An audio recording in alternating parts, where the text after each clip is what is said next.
Eder. Mech. Pallister.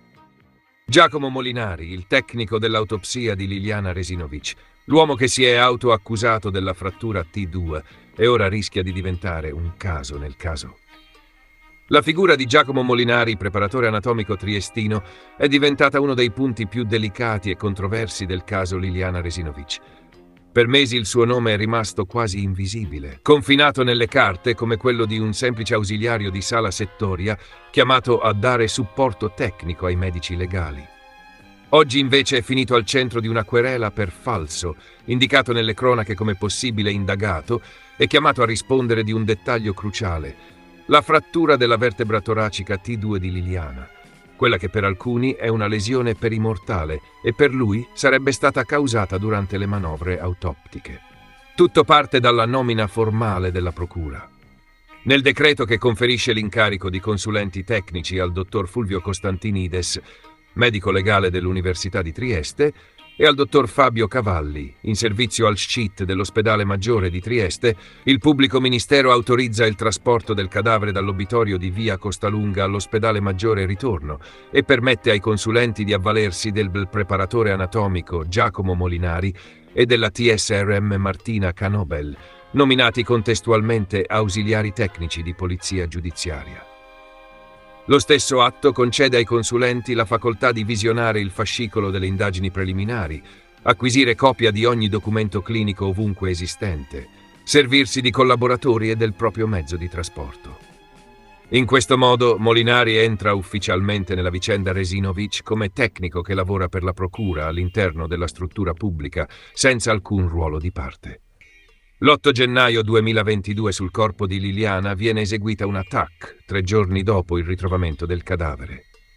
L'11 gennaio all'Ospedale Maggiore si svolge l'autopsia diretta dal dottor Costantinides con il dottor Cavalli e il preparatore anatomico Giacomo Molinari in sala.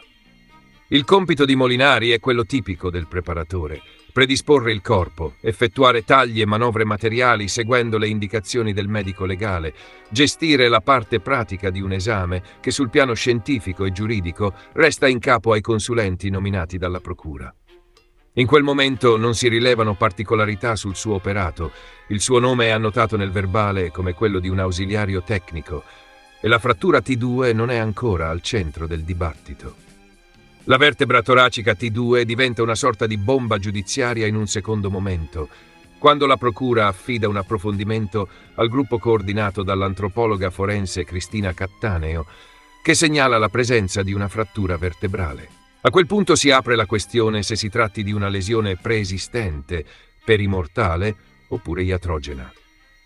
Proprio su questo terreno, a distanza di quasi 3 anni, rientra in scena Giacomo Molinari.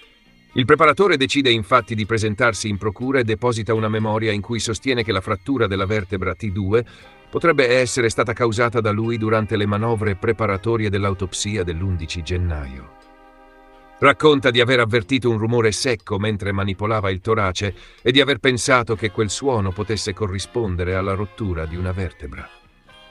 Secondo la sua ricostruzione, solo in seguito, leggendo sui giornali che la frattura veniva interpretata come possibile segno di violenza, avrebbe deciso di parlare per senso di responsabilità.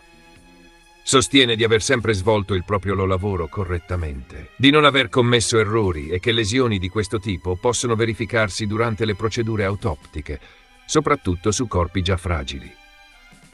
Si definisce un tecnico che non cerca notorietà e ribadisce di essersi mosso spinto unicamente dall'esigenza di chiarire un possibile equivoco agli inquirenti. Questa autoaccusa però viene respinta in blocco dai consulenti della famiglia Resinovic. I professori Vittorio Fineschi e Stefano Derrico ricostruiscono la sequenza degli accertamenti e ricordano che la frattura T2 risulta già visibile nella TAC eseguita l'8 gennaio, cioè 3 giorni prima che Molinari entri in sala autoptica. Se la lesione è documentata in quell'esame radiologico, argomentano, non può essere stata provocata dalle manovre del preparatore anatomico.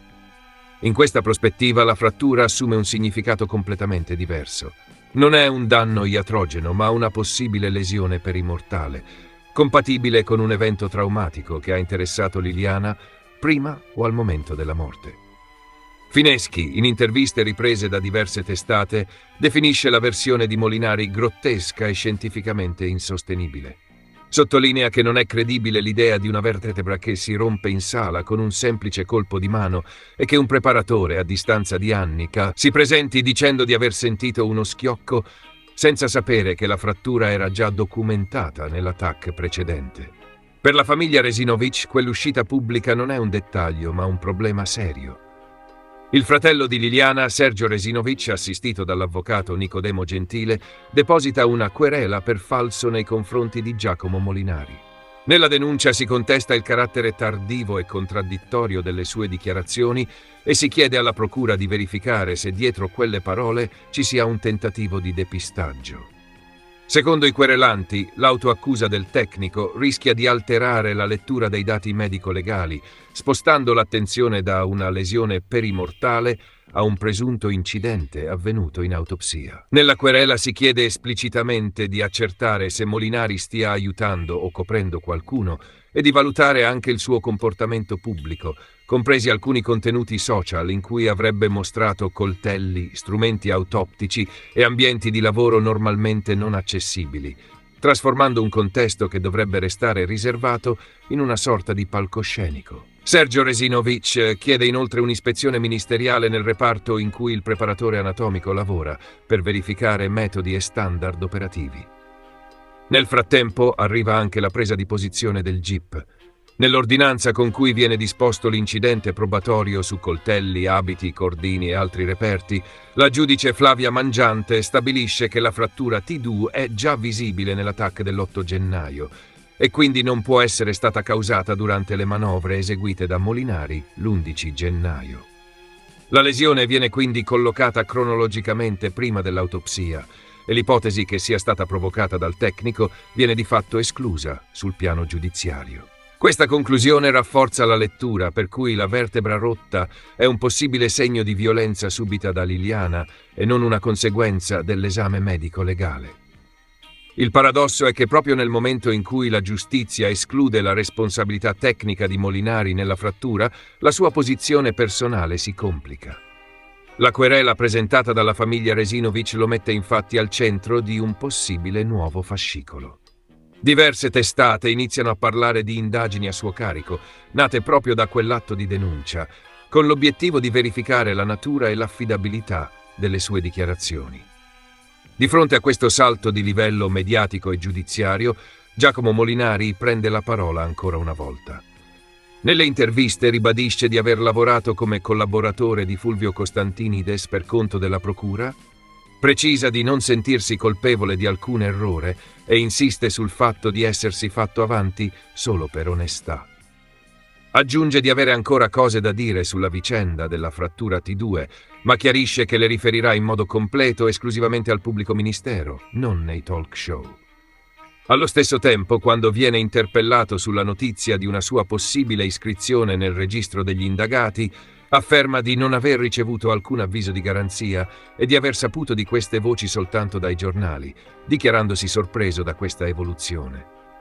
Il risultato è un quadro doppiamente ambiguo. Da un lato, la TAC e l'ordinanza del GIP spostano la frattura T2 fuori dalla responsabilità tecnica di Molinari, riconoscendo che la vertebra era già rotta prima del suo intervento. Dall'altro lato, proprio quella autoaccusa tardiva lo espone al sospetto di aver reso dichiarazioni non veritiere o fuorvianti. Le interpretazioni possibili sono due.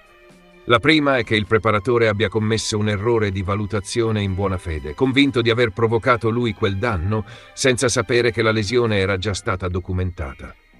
La seconda, sostenuta dalla famiglia Resinovic e dai loro consulenti, è che la sua versione costituisca un tentativo di spostare l'attenzione dall'ipotesi di una morte violenta a quella di un incidente in autopsia, con effetti potenzialmente dirompenti sull'indagine. Quale di queste letture sia corretta lo diranno gli sviluppi della procura. Per ora resta un dato. Il preparatore anatomico, che doveva essere solo un ausiliario tecnico in una sala settoria, è diventato un protagonista involontario di uno dei punti chiave del caso Liliana Resinovic.